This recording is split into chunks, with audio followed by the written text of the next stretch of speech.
If you're experiencing physical symptoms, or you've just been given a diagnosis of a chronic disease like hypertension, diabetes, an autoimmune disorder, or maybe even cancer, it might be really difficult to step into a state of gratitude.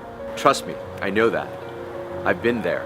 When I was given my diagnosis of hypertension and diabetes, I was sad, I got depressed. I wanted someone to blame. I turned into a victim.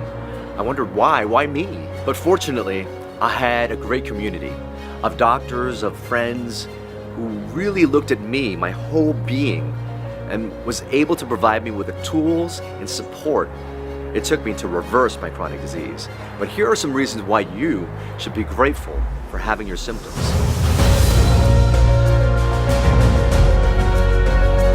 Symptoms are signposts. They are your body's way of telling you something's not completely right. If you were driving down the road, there was a cliff at the end of the road, and there was a sign telling you, stop, cliff ahead, you would be grateful, because if you kept driving, you would fall off the cliff. And that's what these symptoms are. They're just signposts. You may need to focus on your diet, or you may need to focus on your sleep. Maybe you're not exercising enough. Maybe you're holding some emotional trauma or pain from somebody who has hurt you in the past. Or maybe it's your body just telling you you're not living the life you're meant to be living. You're not doing the things that light you up. Whatever it may be, these symptoms are just a signpost. Your body's way of telling you, there's a cliff over there if we keep driving straight.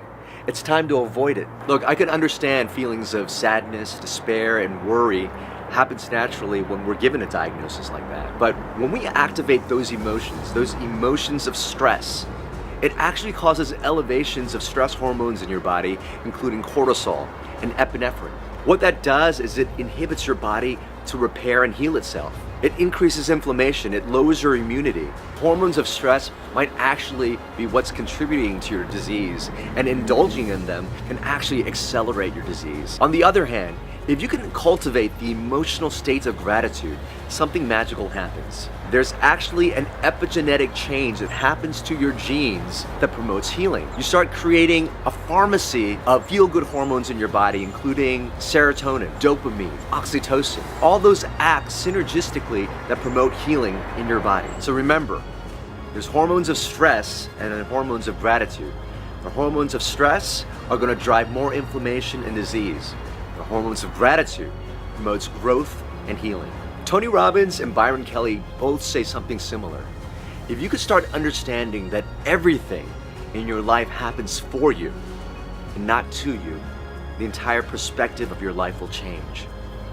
So if you could remember, have gratitude for your symptoms, because you are your best medicine.